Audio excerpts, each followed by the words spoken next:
What is up, Daddy Gang? It is your founding father, Alex Cooper, with Call Her Daddy. Are we ready? Okay. That laugh. I'm like, I know it so well. It's like so weird to be in person with you now. Okay. Kristin Cavallari, welcome to Call Her Daddy. Thank you. I have always been a huge fan. Laguna, The Hills, owned all the DVDs, would watch with my sister, would binge watch. But another reason I was super excited to have you on was because I follow you on social media. Oh, thanks. I respect everything you're doing, your career, but specifically with your children, you deciding to not really show them and keep that part of their life private. I mean, I really respect it. Thanks. How did you decide to take that approach and protect your children by keeping them off social media? Well, thank you, because a lot of people don't understand it. But if you go back to when I first joined Instagram, Camden, my oldest, is on there when he was a baby, a little bit. Okay. And then we just decided that we wanted to give them the opportunity to make that decision. You know, my kids may want no part of being known or whatever, and I want to respect that and give them that chance to decide when they're old enough. Yeah, I feel like that's like a huge debate on social media because so many people with social media are posting even like their infants. Yeah. And then there's the debate of like, wait, that's kind of fucked up because they don't have a say, and now their whole life is going to be documented, and then they're going to get to high school and people are going to be like, I have all these Instagram photos of you. But I think it's a really good decision, and I definitely want to do that when I have children. When do you think they'll get on social media? I hope not until they're like 20. You're like, I'm not giving them a phone. They're never going to be. 16, I'd say, is Yeah. probably realistic and, you know, long enough where hopefully they have decently thick skin and can handle some criticism, because ultimately, like, that's my biggest concern with it is just how nasty people can be on social media. Ruthless. So yeah, and when it's your kids, it's like, oh, I want to do everything to protect them. Daddy Gang, my main business goal for the rest of the year is to consolidate, streamline, and just honestly make things easier for myself as I continue to grow my business. And the way that I approach this is by having all of the right tools in one place to maximize my efficiency. So you already know what it is. Call Her Daddy is brought to you by Shopify.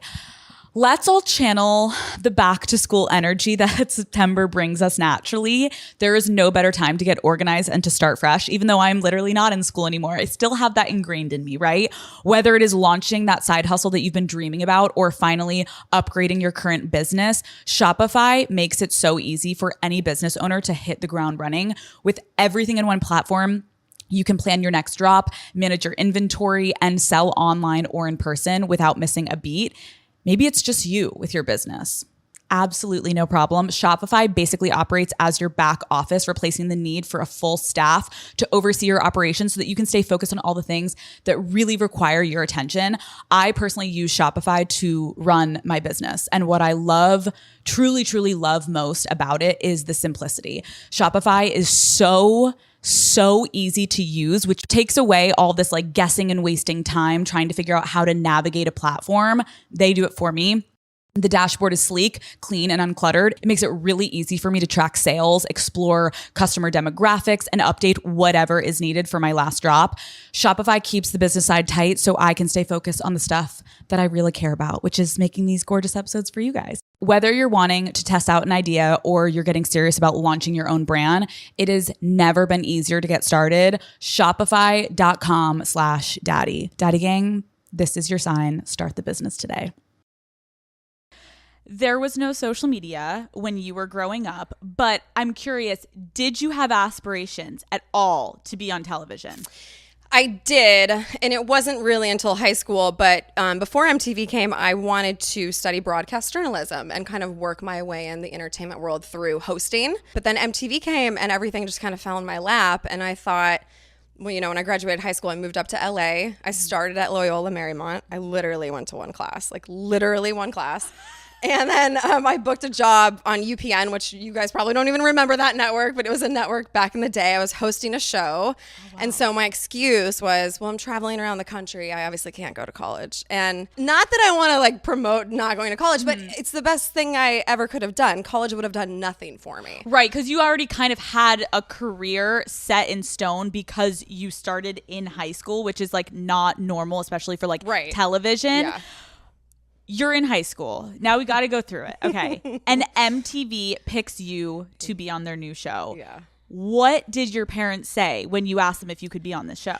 Well, so I was living with my dad in Laguna Beach. My mom was in a suburb of Chicago. My mom definitely had reservations because at the time MTV was a little scandalous at the time. You know, that was right after the Janet Jackson boob thing happened at the Super Bowl, and they didn't have the best rep. And so she was a little worried, but my dad was all for it. And because I lived with my dad, I'm pretty sure I only had to have my dad sign off on it. You're like, Mom, I'm not even doing it, Sorry, Dad. Mom. Why do you think your dad was okay with it? I think he saw the opportunity, you know? I mean, he just did. And well, also, none of us knew what the show was going to turn into. No. You know, my dad probably at the time was like, oh, cute, a little home movie, no problem, have fun. Wait, it literally probably was like a school project, Dad. No, it just literally. happens to be from MTV. And it's crazy because reality TV really, like, no one had gotten famous from that yet. Yeah. So it was kind of like an undiscovered concept. So I can kind of understand why parents would be like, sure. Yeah, it wasn't like it is today. No one knew, you know? I mean, Totally. obviously there was the Real World at the time. I think The Simple Life had already happened and maybe the Osbourne show, but other than that, there was nothing really. So Totally. yeah, this was uncharted territory. We had no idea. I'm trying to picture myself in high school getting cast on a show.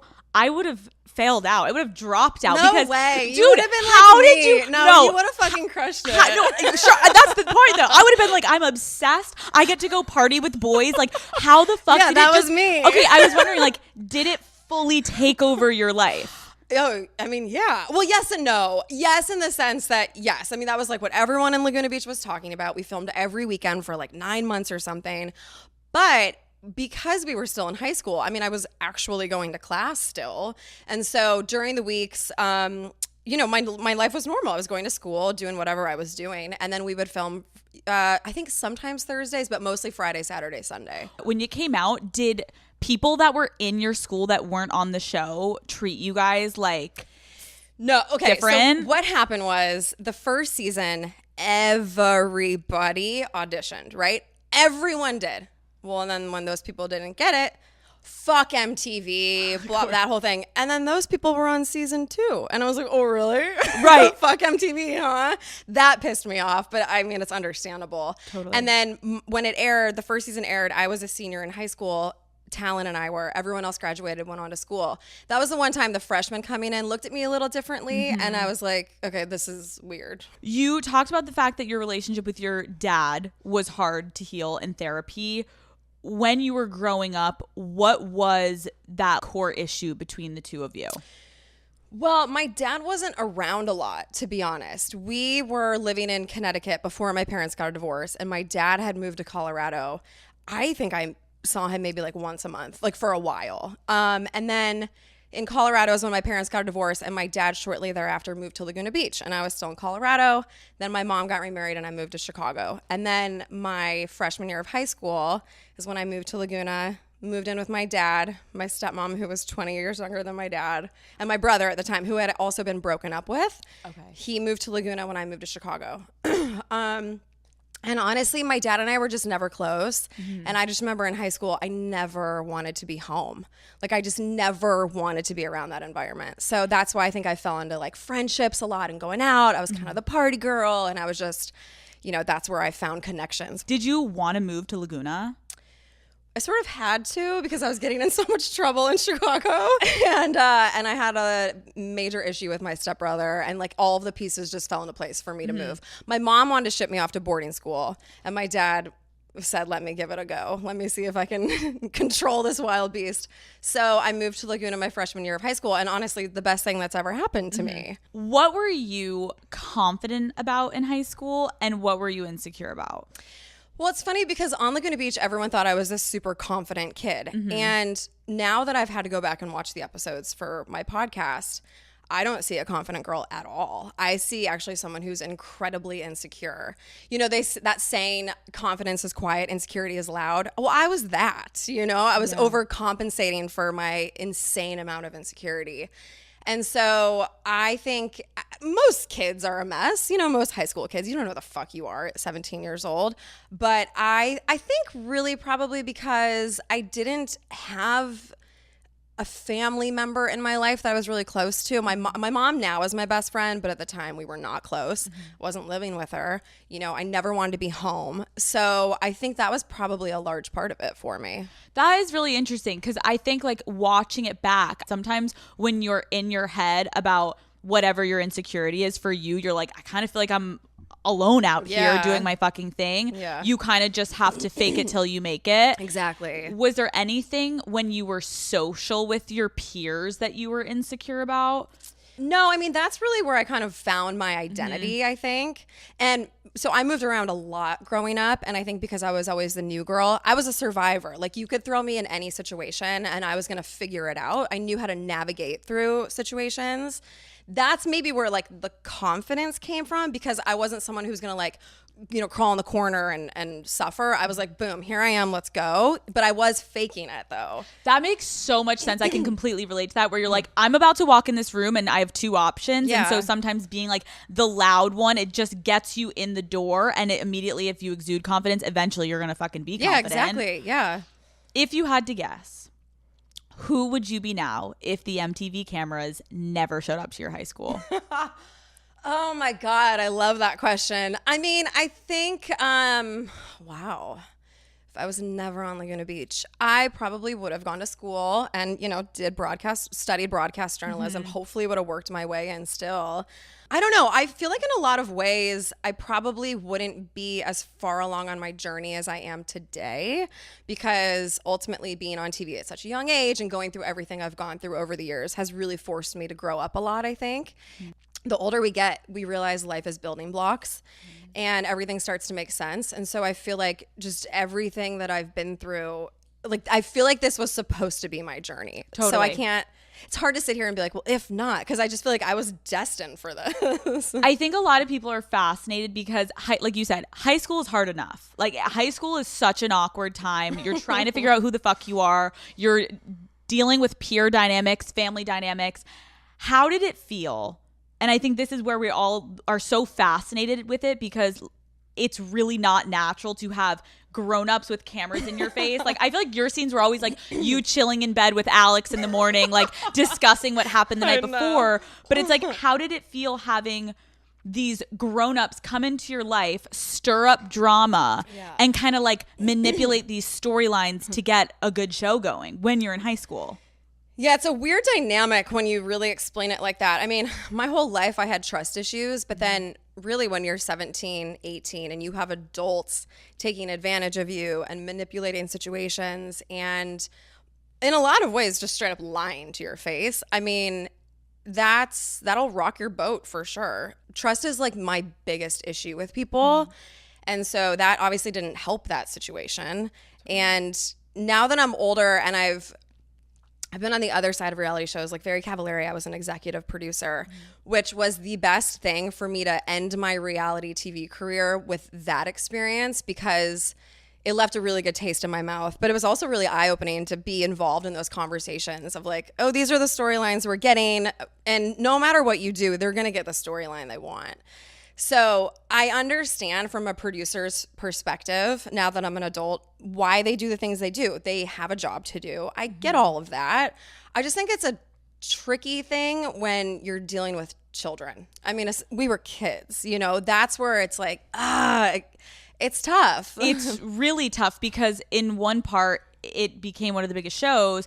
And then on the other end, it's like, yo, you're in high school. That's your life. Yeah. When you say they would lie to your face, can you give us an example of something you remember?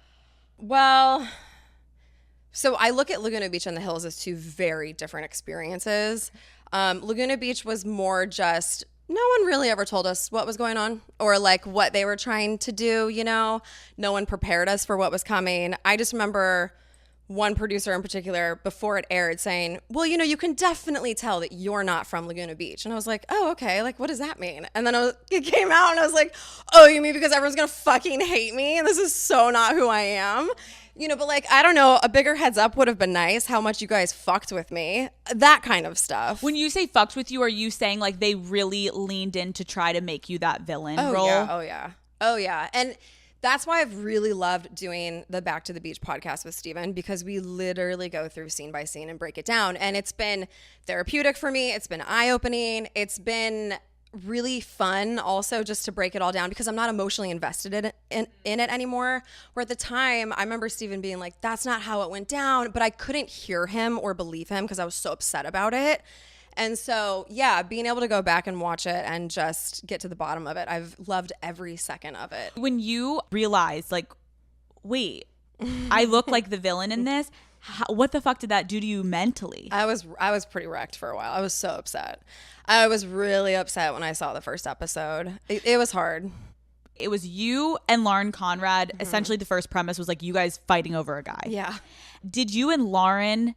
Was it really only over Steven, or were you two just two personalities that probably would have always butt heads regardless of if a guy was involved? Well, we were never friends, but we never fought or anything, you know? And Right. So MTV coming definitely made it a way bigger thing than it ever was. Yeah. And Lauren and Steven did have something, but it was before MTV came. And then, of course, MTV caught wind of that. That was like the only thing they focused on. And in a lot of ways, tried to keep it alive. And that was where I felt really threatened. And so I put up walls. I was all I knew how to do at age 17. Totally. And so, yeah, it goes back to that thing where I was always a survivor. And so if I felt like, you know, threatened and people were like coming after something that was mine, AKA my boyfriend or whatever it was, I was going to get scrappy. I mean, that's just what I knew how to do. I have had many of your now castmates on. I've heard. And being on Laguna Beach and the Hills and getting to like directly interact with Adam DeVello, what was your experience with him? I mean, it was it was never great. I had my issues with Adam, without a doubt. And again, I mean, I kind of said it earlier, but I understand now as an adult why he did the things he did. It's not that I agree with them, but I mean, he had a job to do. I think my biggest issue with what Adam did was he would create these storylines on the show that were bullshit, but then he would go and feed them to the tabloids. So not only are you living this shit on the show, but then I'm having to answer questions in the tabloids and people are painting this picture of me, which isn't true at all. And again, I get it because the tabloids fueled the show. And, you know, at the end of the day, it's all fine. It's all worked out. But I had my issues with Adam for sure. I don't think he's a good person, but I think he's a great producer. I'm actually kind of upset though, because Steven and I were supposed to have him on our podcast and he, you know, had us going around and around and around. And then 2 days before we were supposed to film, he pulled out. And it's just shitty because A, you could have told us up front, and B, he totally opened up my career, right? Started my career. But we also started his career. Like without the cast of season 1 of Laguna Beach, Adam wouldn't be what he is either. So I just felt like, why can't you come on? It's a mutual respect thing. Answer some questions about how the show was created and we'll call it a day. You kind of made him, because he had like the format, but if you guys didn't show the fuck up and do your iconic scenes, like there was not going to be a huge media mogul moment for MTV in that category. So it's like, Spencer did talk about what happened with Heidi. Did you know about that? And do you know? No, because that was before I had come on the show. My issue with him was a bribing situation and him creating this storyline that I was doing drugs and was out of control. I partied my ass off in my early 20s. I had a really good time. I don't regret anything. I was never out of control. It was never cause for concern. I was never not showering, which is like what Us Weekly had said, that I needed to go to rehab and all this shit. And so that wasn't cool. I remember that. Yeah, he bribed the girls to call me out on camera for doing drugs with a purse.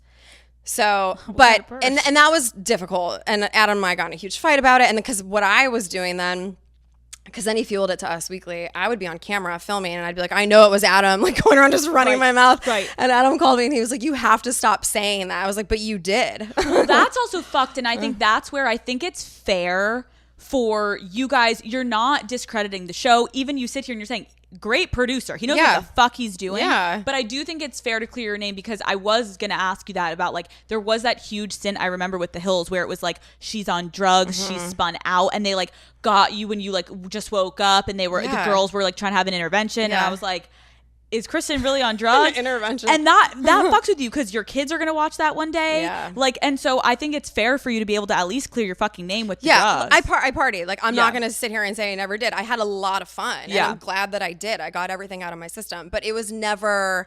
I never needed rehab. No one in my life was concerned about me. Like it was totally under control. I love that. If you can be a partier that's under control. But I just hope that Lo learned you always have to get that shit in writing, you know? Because she never got her purse. She didn't? No. Stop. What kind of purse was it? I don't even remember. I want to say it was a Birkin. It was Shut a Birkin. the Yeah, fuck it was a up. Birkin. Yeah, but you got to get that shit in writing. Absolutely. I would have been like, give it to me first and then I'll show up. Exactly. Damn, no Birkin for Lo. Sorry, girl. And no rehab for Kristin. Hope it was worth it. When you look back, young Kristin is like in that moment, cameras around. What were the perks of having this show in your life? And then what was like the most negative part that you look back on now with perspective? I mean, the perks were, it was fun. I would get phone calls being in, whatever class during senior year, and MTV would be like, hey, can you fly to New York tonight to be on TRL tomorrow? I'm like, yes, absolutely. Like, that stuff is fun, I mean, so there was a lot of cool things going to the MTV VMAs, and all of that stuff was really fun. I mean, I was still in high school, so it's not like I was getting great dinner reservations and stuff, but when I graduated high school and we moved up to LA, like I never waited in a line at a club or a restaurant. Like it was fun. It was very, very fun. And then the biggest downfall, I'd say, and well, I guess, okay, more so back in the day was the tabloid world, that aspect of it. Now, I'm not so much in the tabloids like I was back in the day, but what I don't like now is every time I feel like I do an interview, like what they'll take nothing and turn it into headlines for clickbait. And that shit really pisses me off still. Like, I just did another podcast and we were talking about dating, and I guess we were talking about Instagram, and I said that I only noticed the verified ones because they go to the top. I'm not like, and we were like joking around. So now all these fucking articles are like, Kristin's using Instagram as a dating app, and it's like, no, I'm not. That's not what I was saying. Right. No, I totally get that. Like the spinning of the words, and it almost makes you like not want to do shit. Makes me not want to talk. Which I think you do love to talk though. I know, but I feel like in the last few years I don't talk as much because I'm not, people probably don't know this about me. They probably think I love all the attention. I actually don't, unless it's for something positive like my company, like Uncommon James or something. Then I'm like, all right, that's great. But I don't care about being in the press or the tabloids. I really don't. I can't believe I finally get to say this. Call Her Daddy is brought to you by Stouffer's.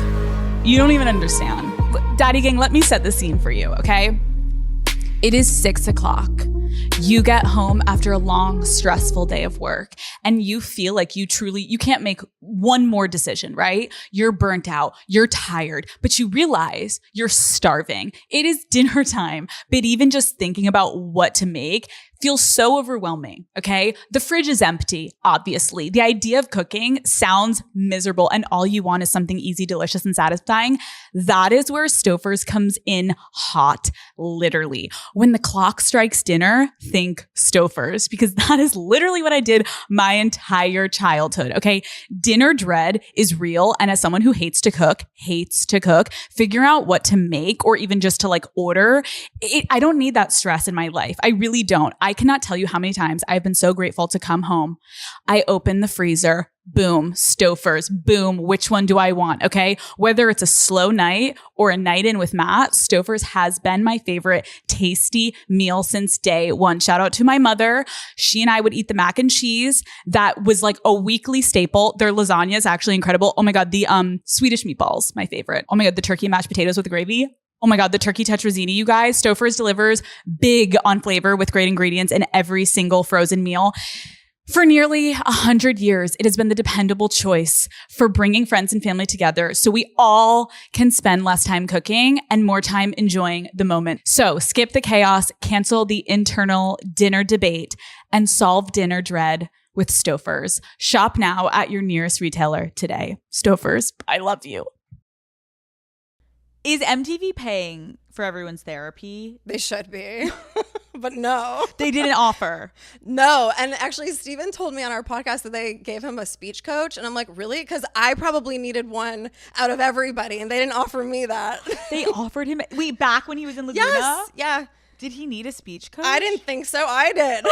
I'm like, that would have gone against the character they wanted me to be. Right, like rough around the edges, like wild Kristin. Yeah. How do you think having your first relationship, like serious first love and relationship, air on TV impacted your future relationships? Oh, I don't think my relationship being on camera affected my future relationships. I think just being in the press then affected my future relationships. And again, it goes back to that whole trust thing. Unfortunately, I've had to be careful with guys that I date because a lot of guys, or what I have found is a few different things. They get a little taste of fame and they lose their mind. They become addicted to it almost. Or it's really threatening for a lot of guys. So then they get really jealous and insecure about it. So that's been really tricky for me. Wait, when you say they get addicted, like how can you immediately tell like, oh fuck, he's turned? It takes me a second. Right. You can just tell, like, or what I can't fucking stand is when a guy will plant breadcrumbs. You know that saying? Yeah. On Instagram. Like I dated a guy, I dated a guy who would come to Nashville and he would like tag the location. And I'm like, why?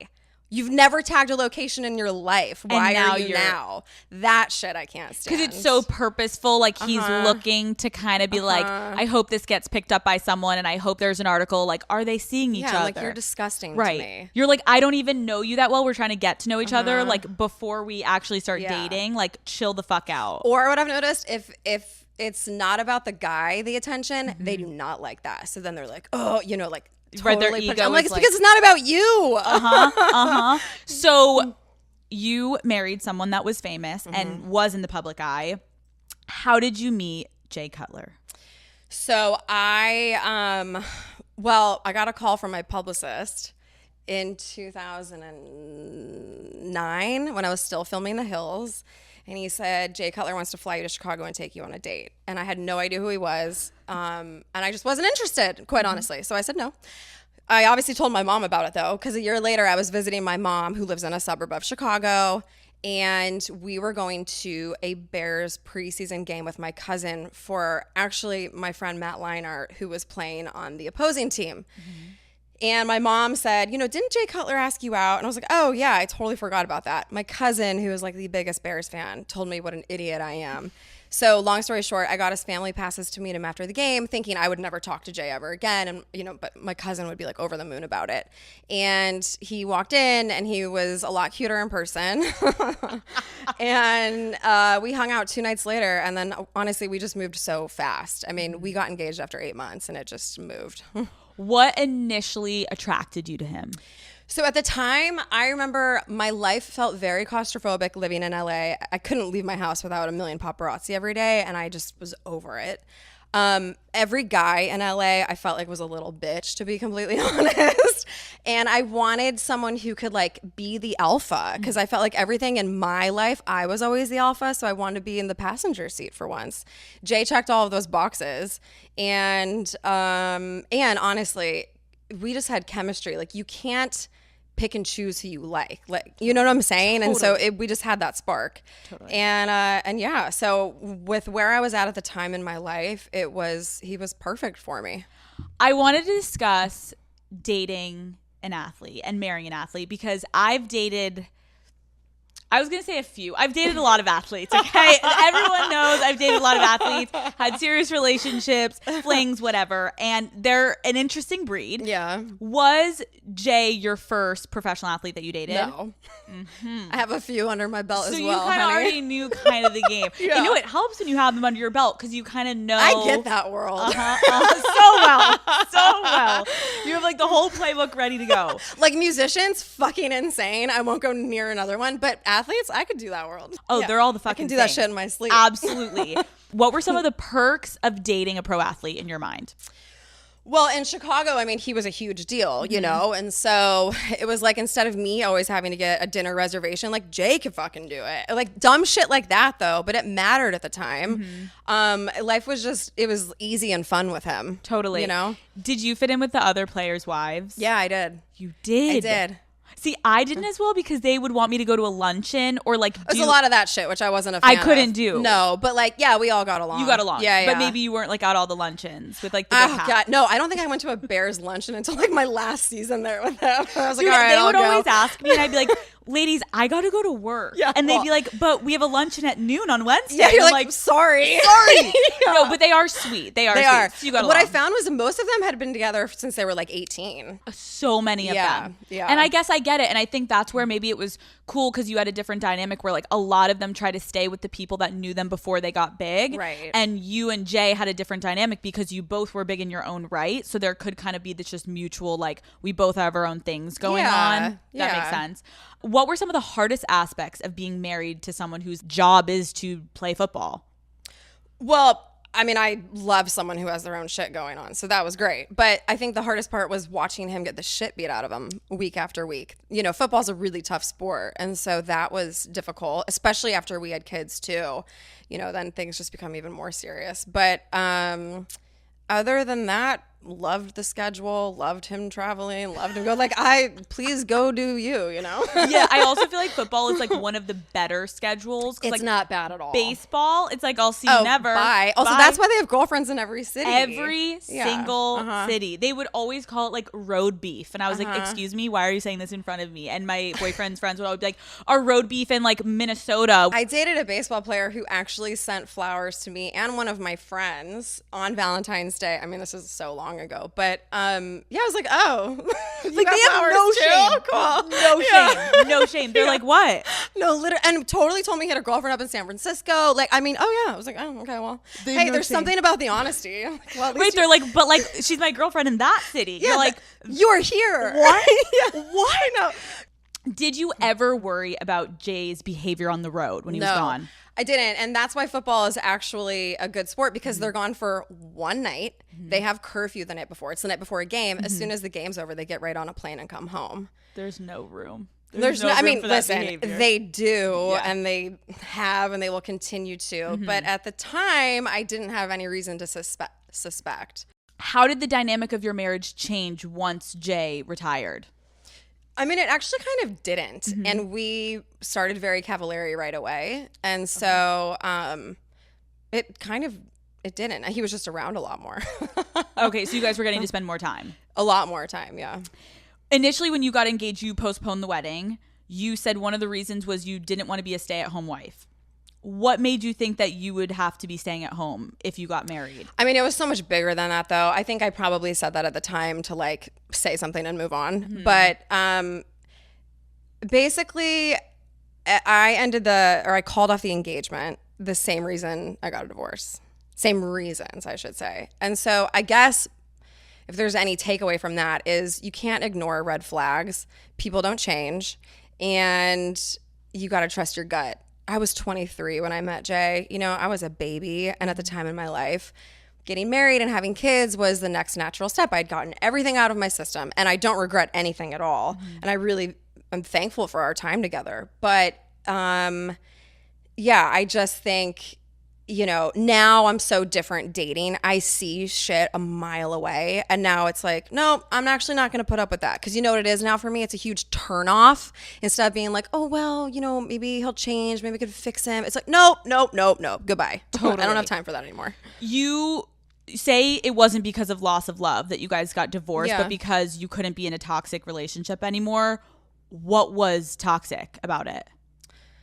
So here's my only thing. Because I have 3 kids with him, I'm very careful about what I say. If Totally. you and I didn't have microphones in front of us, I'd fucking tell you. But, you know, that's their dad. And my oldest Googles us now. And I just want to be very careful. My mom never said anything bad about my dad growing up. And I really respected that. And I want to be that kind of mom. And even if I don't say anything, the headlines will say I fucking trashed him somehow. So I just... You know, it was toxic. I think period, end of story. That's all I kind of need to say. When did your family and friends realize? Forever. They did? The whole Oh, time. okay. I mean, Because I know sometimes you can like try to hide it because actually, yeah, okay. I kind of hid it from some of my friends. My Yeah. mom knew every step of the way, and my best friend Stephanie, who's in Chicago. But like Justin, my best friend, he didn't realize it until he moved to Nashville, and then he saw it firsthand. when you get to a place where you are trying to hide stuff from your friends or your family, that's also a red flag for yourself Totally. Of like, why aren't you telling your friends? It's so true. And then so it's like true. to get out, and then it's almost harder once that you're so deep in it by yourself that then to You're try a to lone ranger just like on your own island. and then you're like, It's how do I even tell my friends I because know. I've been faking this for so long? But you're saying your family knew, so you weren't fully alone. Yeah, my mom knew. And, because my mom went through some similar stuff with my dad. She was actually the perfect person for me to have because she understood what I was going through. And so that was good. I also think it's really important if you do have issues with your dad, obviously for girls especially, to work through that shit before you get married, because otherwise we end up with our dad. When you think you have any fucking issues with just even like your family, your parents, that shit, if you don't work on that, you're about to turn right around and do the same fucking shit. Yeah. And so it can be a little bit of like a daunting process, but you have to work through it or you're going to marry your father. Exactly. When you are breaking up with someone, it fucking sucks. Yeah. Even if you... No matter what side you're on. No matter what side. Yeah. And what is worse, especially with social media, is like, it's hard to see someone move on. Yeah. How did it make you feel, or does it make you feel, like if you still see, or if he's like out with other people, like... I hope that he finds someone. Yeah. I really do. I mean, I want him happy. My kids benefit from that, So I hope that he gets remarried, and I mean, I really do. Obviously, the first time I heard about it stung a little. Yeah. That's anybody, but Totally. And I'm friends with almost all of my exes, and I think that that's a good thing. Like, I really value the time I've had with everybody. I've learned from every relationship I've had, and I really want all of my exes to be happy and be in a great relationship. For young women listening, it's fucking hard to end something that, especially I'm sure when you have children, like you have deep ties with someone, there is love there because what you've created, the world you've created with this person. But when you know something's not right for you, how did you like mentally work through ending it officially? Because that it's scary. is hard. It's really scary. I mean, it took me a few years to actually pull the trigger, to be honest. For you, was it just time, or were you finally like, okay, something happened, like now I'm going to do it? No, it was more just time. It was like nothing major happened at the end, It was just time. And I remember always asking my mom, like, well, how am I going to know? And she would be like, you'll just know. And I did. I just kind of knew. And, it's the scariest thing. It's also the saddest thing. I mean, it's so many emotions, but it can also be the best thing, And so I really don't think anything good comes easy, really, like with anything in life. And so, but also you don't want to like just make an impulsive decision either. And I think that's why it's important to write it out. I've also seen couples that have worked through shit and come out on the other side, So, I mean, I think with any relationship, you just have to realize what are deal breakers for you, what's important to you and what's not. And I was really unhappy. I mean, and that was the bottom line. And I was in an unhealthy relationship. And so that to me is not worth it. Also, I didn't want my kids thinking that was normal. And, I wanted them to see me happy and see me eventually, not right now, but eventually see me with someone who really respects me and treats me the way I need to be treated. Call Her Daddy is brought to you by Libre by Yves Saint Laurent. Looking for a new statement fragrance? YSL's iconic Libre collection is everything you have been looking for to turn heads and feel your most confident. I feel like vanilla fragrances are all the rage right now, and YSL's Libre Eau de Parfum Intense is the best one out there. If you're looking for something that is subtle, delicious, and sweet, you cannot go wrong, Daddy Gang, with Libre by Yves Saint Laurent. It truly smells so good. And of course, the original Libre Eau de Parfum never misses either. That iconic fragrance is infused with lavender and orange blossom, and it's the most amazing warm floral for every day. Daddy Gang, I have truly never gotten more compliments in my life than when I'm wearing something from YSL's Lieb collection. Listen, I may be showing up somewhere rocking a sweatsuit, but even if I don't always look completely put together, you better know I'm always smelling good, okay? I always smell put together. The scents are warm, they're cozy, and just always feel sexier when I'm wearing something that smells amazing. Matt loves the vanilla flavor, so I can't wait to wear the Lieb Eau de Parfum Intense next time we have a date night. Having a good signature scent has been a mission of mine for a while now, and I have finally found it. So if you're looking for something that is subtle, delicious, and sweet, you cannot go wrong with Lieb by Yves Saint Laurent. Shop now at Sephora. Okay, you are now recording a Laguna Beach rewatch podcast with your ex-boyfriend in high school. I don't know if I could ever fucking sit down with my ex-boyfriend and be like, and also the fact that you have to rewatch it. I know. It's like, holy fuck. Do you see yourself ever hooking up with Steven again? No, I went to dinner with him almost 2 years ago and we kissed, which was fun. I mean, we had a couple drinks and it was just fun, you know? Right. And then I was actually dating someone at the time. You know, I'm just making up for lost time. And so I think that was kind of what the issue was that I was dating someone else and it just kind of just didn't turn into anything. Do you feel like you guys are like, because you know how everyone's like your first love? Like, yeah. Do you think there's any way you would explore it again? No, I really, once I'm done with someone, I'm done. done. It's like a light switch flips and I can't go back. Are you guys having that moment? I actually feel like this is something I would think about in high school. It's like, are you guys having any of those moments where together you kind of regress back to the high school version of yourself together? Because do you even know adult versions of each other? Well, we've kept in touch and we would hang out a little bit before I got married and stuff. But, and I think, had we not gone to dinner almost 2 years ago, I don't know that the podcast I don't know that we would have, well, I'm sure we would have had the same chemistry, but it put me at ease because I was like, I know that we still can, you know, banter back and forth, have fun together. So that was a good thing. You need to take us through the last date you went on. Okay. Where did you go? Did you like the person? Kristin, give us the tea. This is a good story, actually. Okay. Tell us. Okay. Here we go.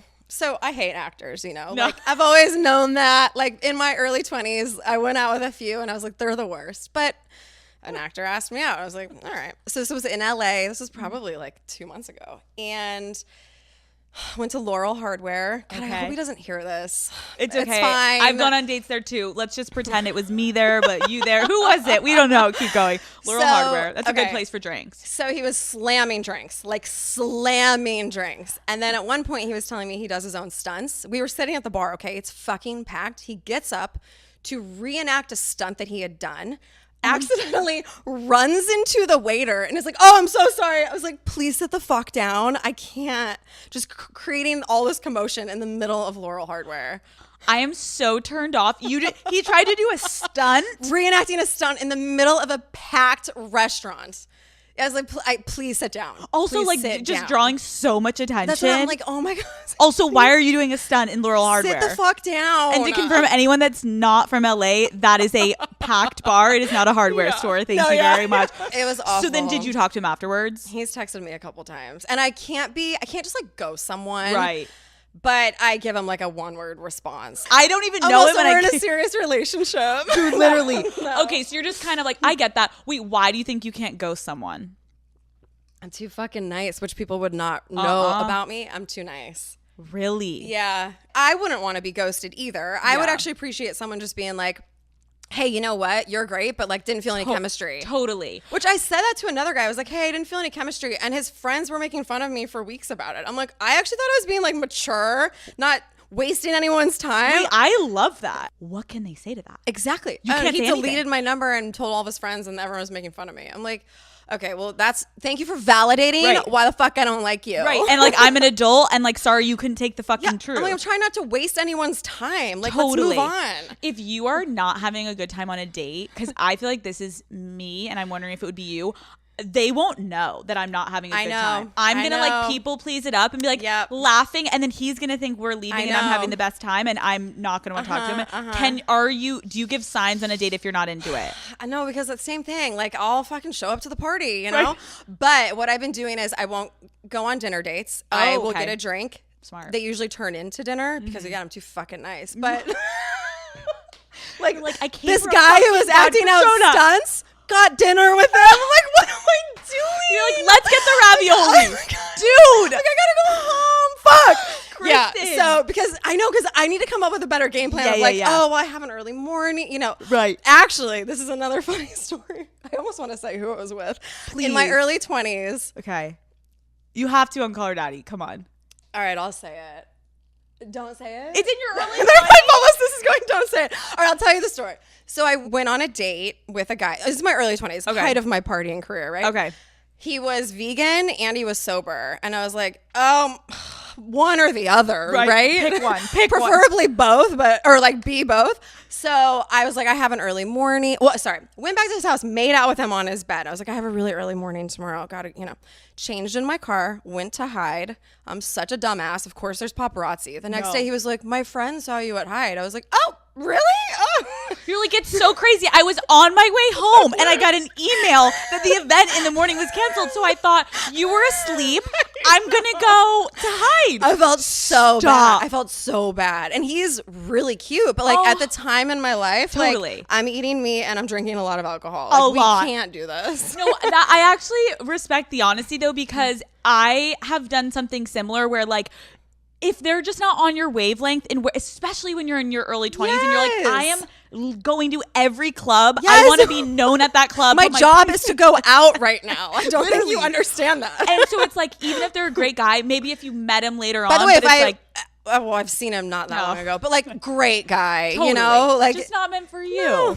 You were more interested in getting fucked up at Hyde. And I wanted to go to it. Hyde, man. Okay. Sloshed. Can you tell us who is the most famous person you've denied?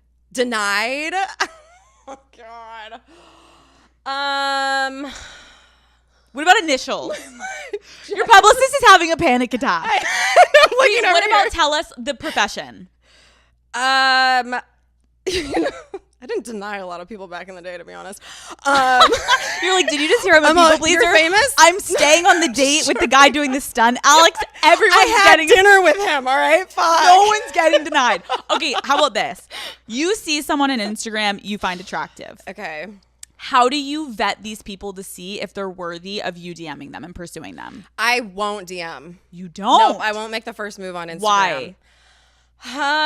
Okay, so where I'm at currently in my life, I want to be pursued. I want to be fucking courted. I want the man to put in some fucking effort. Wow. And I think because guys now, so again, I was with Jay for 10 years. This is my first time dating in the social media world. Like, it's a fucking shit show out there. I hate every second of it. It's awful. But guys are lazy as fuck now, and they're always looking for the next best thing. And so it's like, no, I'm sorry. I don't have time for your little bullshit anymore. Like, let me see how serious you are and put in the effort. So no, I'm not making the first move. I've said, ladies, if you want something, slide the fuck in. But where you're at in your life also kind of dictates what you're going to do. So for you, I totally hear you. We're like, I'm going to sit on my couch, drink my tea, and wait for the men to come in. And if they're not, fucking sayonara, bitch. Yeah. Like, I don't give a fuck. Yeah. Okay, I think that's a good energy. One thing I did do was I went to a show and I posted a story of this musician who I did end up dating. So he saw it, DM'd me. So like that in a roundabout way is kind of like making a pretty casual. I like that. Yeah. That's a good way to do it. Yeah. If you were going, though, to slide into someone's DMs, let's pretend like something hits you on a Sunday night.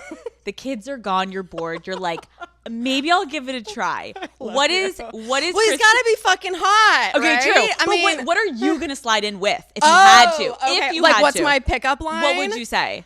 Hey. Hi. Kristin's like, I'm so lazy with it. Hi. Period. Oh, okay. This is a fun game. Like, what would I say? It really depends on the guy, the situation, where he lives. Like, if he lives in Nashville, like, it would be different than if he lived in LA, right? Totally. So it would be, I don't know. Like, shit, I don't know. Because, like, Nashville, you could be like, something about like do you go to like exactly, something about like something dumb location? like that. Yeah. Or like, hey, like are you in Nashville? Like Yes. something like that. Yeah. If they're in a different state. Yeah, then it's like LA. I come out here quite a bit, so I can Yeah. be like, I'm gonna be in LA and blah Blah, blah, if you blah. want- Like, what are you yeah. up to? Yeah, yeah. I I, like do have that. good game. Like Oh, that we know. I know. We know. Thank you. We watched I it. Still got it. You didn't that need to like confirm. I do know that. That's what I think. That's the best part. I remember watching on the hills when you came back, and you with Brody, he was like drooling because it was just like you know how to Sweet get the guy. Brody. Sweet Brody. Love Do you think him. that would ever go anywhere ever again? No, I just saw him actually, and I met his new girlfriend. Oh, I love nice. Brody, Yeah. but no, Brody's No. the only ex I ever went back to though, and it was because I was filming The Hills. Interesting. Although on the show we didn't actually date, but we hung out a little bit. I can't remember how it all, but what you saw on the show was all bullshit. Like he and Jade pretended to break up, but they never actually did. Like all that. Dude, those fight scenes. I was like, Kristin, how do you get yourself riled up to just scream at these? Is it easy for you to get riled up though when you're filming now? Not anymore, but Yeah. like back in the day, oh yeah. When you showed up, I forget the scene, but you showed up. Oh my God, I remember your hair looked great. You were looking great. You showed up and you're like, you want to fuck? Oh my God, that the scene. you came The at me like piranha. fucking piranhas. God, I know. I was hammered. I watched that back and I was like, oh, Heidi and Spencer was my first day really filming. Heidi and Spencer came with bottles of tequila and it just went south. And when they showed You know up what with I was tequila- mad about though? So before I started filming, Adriana and I talked about how we know that they want us to fight and, you know, they want you to go after Justin Bobby and we're not going to fall for that shit. I was like, yeah, no, we're not. Woo. And then we're filming and she comes up to me and picks a fight. And I was like, what? So that's why I was like, so it's going to be like that? So I was like, what the fuck? We just had this Dude, conversation. That makes so much sense. Oh my God, I forgot that. So it's going to be like that, Yeah. really? Yeah. You and whatever 'Cause I came was back, like, fucking piranha. Am I crazy? Fuck all of you. I was like, game on. That actually makes a lot of sense how you got that riled up in that scene. Yeah. Guys, just Google Kristin Cavallari. You came at me like fucking piranhas and you will watch the glorious moment that Kristin almost loses her shit. But it truly was such an iconic moment. And also, that's so good to know you were hammered because that line was so iconic. I'm better when I have a little buzz. Like that shit just comes out of my mouth. See, sometimes people look like idiots. Kristin's like, give me a fucking tequila and I will rock I your perform fucking way better. I love that. Okay, when you're looking at someone's Instagram, now that you're learning how to date with social media, what is a photo? That laugh, guys, I can't. I feel like I've heard that since I came out of the fucking womb. I'm obsessed. It's the giggle. It's the cute one also where the guys are endeared. And then it's also like sinister for women being like, oh my God, is she going to cut my face off? She's Or do I actually love gonna her? kill me. Okay, wait. If you're going to a guy's Instagram, Okay. he DMs you, you're like, okay, what could be a photo that you see that you're like, absolutely not? Like a shirtless selfie. The model photo. It's like Yeah. Like sorry. I gym can't. selfie. Yeah, no. We don't need to see it. No. Be a man. A manly man who's not taking fucking shirtless photos in the mirror. I agree. We don't. Flexing your abs. We don't I'm need to like, see it. Cool, bro. No one cares. I agree with you. Mine were the fishing photos when they're like holding the big fish in the photo, and I'm like, sir, what the fuck? That's your thing. Like I can't take it. that's I'm from the so Northeast. great. To be honest, I would actually love to find someone who's not on social media, or maybe they have one, but like they really don't post. That's you the know, goal. like that kind of stuff. That's the goal. Yeah. When I met my boyfriend and I was like, "What? Show me your Instagram," and he was like, "I don't have one." And I was like, I will marry you. "You officially have a second date, Yeah. buddy." It was See, that's that was so nice. You're gonna find it. You're gonna find it. I think so too. Does someone's prior dating history in the industry affect if you're gonna pursue them? I would be lying if I said not at all. But if you've dated some fucking trash buckets, yeah, it kind of stands out. Give us the definition of a trash. Just like a trashy girl. Got it. Yeah, like that. Because then I'm like, why would you be into me? I'm not saying I'm a fucking saint, but you know what I mean. Like, I'm not saying I'm not trashy too, but I have like my own category of mindset. No, but I get what you're saying. If like you can tell the vibe of someone, if they're dating someone completely different, like you're like, I have my business, I have my kids, like I don't got time to bullshit. Exactly. Like I'm just at a different phase in my life. The shit I put up with when I was 21 is totally different than I will now. What is a non-negotiable for you now in a potential partner? A non-negotiable is someone who cannot take any accountability and who is insecure. I mean, honestly, I need someone who is so comfortable in their own skin because that's been the crux of most of my relationships. That makes sense. Yeah. Like you can't, I've had that before too, where it's like, because then it comes to you just constantly having to build them up and you're like, And they're threatened by everything in my life. Everything. And it's like, I don't have time for that anymore. I can't babysit you. Yeah. Would you date an athlete again? It's not at the top of my list. I'm not looking for one. They like me for some reason. And so I wouldn't rule it out, but I'm not looking for that. And I would love to get, I mean, I'm fucking 35 now. Like, they're all a little young for me now. I've been attracting a lot of guys in their 20s, though. I don't know what that's about. I don't know what's going on. I mean, I've just decided, though, like 30s at least, okay? Like, in my perfect mind, I'm like 45, a businessman, not on social media, no one knows the fuck they are. But that's just not what I've been attracting, so I don't know. But maybe you're also at a point in your life where, like, since you're newly single and you're getting out there, like, maybe that's also, it's gonna shift, but like you're giving some great energy that like the young bucks are like, Kristin. I know, I'm like, you guys know I have 3 kids, right? Okay, like, cool. I just wanted to throw that out there. It's like turning them on even more. You're like, it's like a 26-year-old just asked me out. I was like, 20 fucking sound like, God, you're hot, but no, like I can't. you're like, are you going to hide tonight? Like, I've been there, done that, man. I can't. Okay, if you could go on a date tomorrow with any person of your choice, Okay. who would it be? Like Maybe celeb crush. Alexander Skarsgård. Is that how you say his name? Who is that? Oh, Wait. Google him. Someone Google him, please. Big Little Lies. Yes. I mean, maybe his character wasn't the best in that show, but you know, he's Hot, been in other hot. shit, right? You're like, I don't want to. I'm not. base that off of that character. You're like, it's not because of the character. It's because of him. Guys, Like, don't wow, get it you really twisted. worked through your shit. No. Okay, that's a good answer.